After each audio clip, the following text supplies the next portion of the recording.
A fine day to one and all. In today's video, we'll discuss the chapter 1 of Far from the Madding Crowd by Thomas Hardy. The novel was published in the year 1874. We won't be discussing the biographical details of the author or any such details related to the novel. If it is requested and if it is required, I'd be surely posting another video. This video would be a concise, comprehensive reading of the novel, yet it would be covering all the required elements or incidents that would be required or that would help you in enjoying the reading of the novel. Without any delay, we can move to the novel. The chapter is titled Description of Farmer Oak, an Incident. As the title suggests, the chapter opens with the physical description of the protagonist or one of the protagonists of the novel, Farmer Oak. It begins the first paragraph. You can see that it narrates or it describes how or describes the way Gabriel Oak smiles. Gabriel Oak or Farmer Oak smiles. In fact, Gabriel was the Christian name that he had been given. And it proceeds to narrate or describe about his lifestyle, that he works hard on the working days, and he goes to church without fail on every Sundays. And if we ask to his friends about an opinion on him, we can hear mixed opinions about him. Either some of them, if they are in a good mood, they'd be saying that Gabriel Oak is a very good person. If they are not in a good mood, they would be having a negative opinion on him. So there would be a mixed opinion about him. And coming to the outfit that Gabriel Oak wears, he would be wearing a low crowned hat and a coat. He'd also be having a leather leggings. He'd be wearing large boots and a watch. This is about his dressing. A low-crowned hat, a coat, leather leggings, large boots and a watch. And again, coming to the next part, that is about the setting. The setting of the beginning part of the novel is No-Comb Hill. Later, as we read the novel, we can see that the setting keeps changing. So it is No-Comb Hill. And we know all of Hardy's, or at least most of Hardy's novels are set in the imaginary land of Wessex. Here in this image, you can see Gabriel Oak wearing his hat and coat, leggings, everything.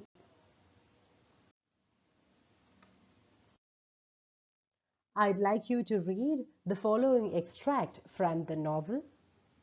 It is one of my personal favorites too, from the current chapter. Reading, he had just reached the time of life at which young is ceasing to be the prefix of man in speaking of one. So he is neither too young nor too old. He was at the brightest period of masculine growth, for his intellect and his emotions were clearly separated. He had passed the time during which the influence of youth indiscriminately mingles them in the character of impulse, and he had not yet arrived at the stage wherein they become united again in the character of prejudice by the influence of a wife and family. So he has passed the age when impulses try to overcome us. Maybe that teenage, he has passed the teenage or the age where we are so impulsive in nature. But he hasn't started a family as well. He hasn't got married or started any other kind of a family. In short, he was 28 and a bachelor. So this is another information that we get from this chapter, that is about his age. He was 28 and he is a bachelor.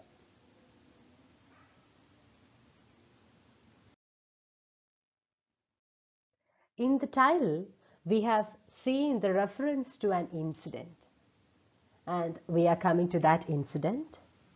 One day, when Gabriel Oak was taking a stroll, taking a walk through the hills, he saw an ornamental wagon.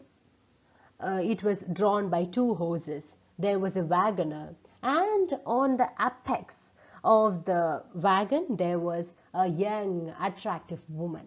Apex means the top part of the wagon. There was a young, attractive woman. And this wagon stopped right in front of him. So he was observing the wagon. And as the wagon stopped in front of him, he witnessed a conversation between the wagoner and the woman. They were talking about the tailboard of the wagon. Tailboard, as I'm reading from Cambridge Dictionary, that is the door or board at the back of a vehicle that can be brought down to put in goods. You would have seen in trucks, there would be a door at the back as well, which can be opened and closed. Similarly, for a wagon, there would be a door. And they are talking, this wagoner doubts that he had missed the tailboard of the wagon on the way. And the woman also affirms that she also had, or she feels like she heard it falling somewhere on the way. So the wagoner, he stopped the wagon there and he went to collect the tailboard. At that time, we can see how Gabriel Oak observes the woman. The woman, she was wearing a crimson jacket. She had dark hair, so she was dark-haired as well. And at the time, as Gabriel Oak was observing, he saw that and as the woman was waiting in the wagon, he saw that she drew a looking glass, a mirror. She drew a mirror and she started to survey herself. She smiled at the mirror. She smiled at the reflection that she was seeing in the mirror. And she was admiring herself. She was surveying herself, her features that she is seeing in the mirror. So we know Oak was observing her. So Oak, who was observing her throughout the process, reached the inference or reached the following conclusion that the whole act was unnecessary. So he felt that why is this woman, or what is the necessity for this woman to look in the mirror now, in the middle of a journey, as if she is sitting in her room, in her private space and looking in the mirror. So that Gabriel Oak felt this act as something unnecessary. And later, the wagoner returned. So we know Gabriel Oak has already formed the first impression about the woman. Now the wagoner returned and they started the journey. Gabriel Oak was following the wagon, and the wagon soon stopped at a toll gate. In the text, it is referred to as Turnpike Gate. Turnpike Gate is nothing other than a toll gate. We would be paying tolls at when we travel through roads, right? So this Turnpike Gate is the same. And there at the toll gate, we can see that there was an argument between the gatekeeper and the wagoner. The wagoner is acting as if as the spokesperson of the woman in the wagon. So the woman is refusing to give the amount of money that this gatekeeper is asking or demanding. And at that time, Oak will interfere and Oak will offer the money that the turnpike gatekeeper is demanding. And at that time, after doing such an act, people would normally be expecting a thanks or a look of gratitude from the person to whom we have offered the help. But Gabriel Oak didn't get even a look of courtesy from the woman. And the woman, she asked the wagoner to move on, to start moving. And she didn't acknowledge the presence of Gabriel Oak there. And following this incident, so this is the incident that the title is suggesting. And following this incident, we can see the following conversation that happens between the gatekeeper and Gabriel Oak. The gatekeeper is commenting that, oh, that's a handsome maid. The woman is beautiful. But Gabriel is saying that, but she has her own faults, or she has her faults. And what is the fault that Gabriel is seeing in the woman? It is nothing other than vanity. Vanity is that excessive pride that one feels in themselves or oneself. All right. So if I am so conceited, I am feeling that nothing is above me, then one can call me vain. I have vanity. So that is the quality of vanity. So Gabriel, with his first experience with this woman, he feels that this woman is vain. And he thinks that it is her major fault. It is the greatest fault of her.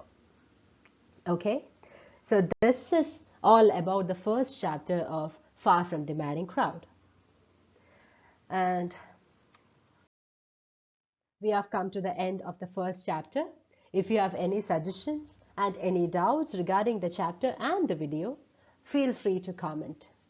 Thank you.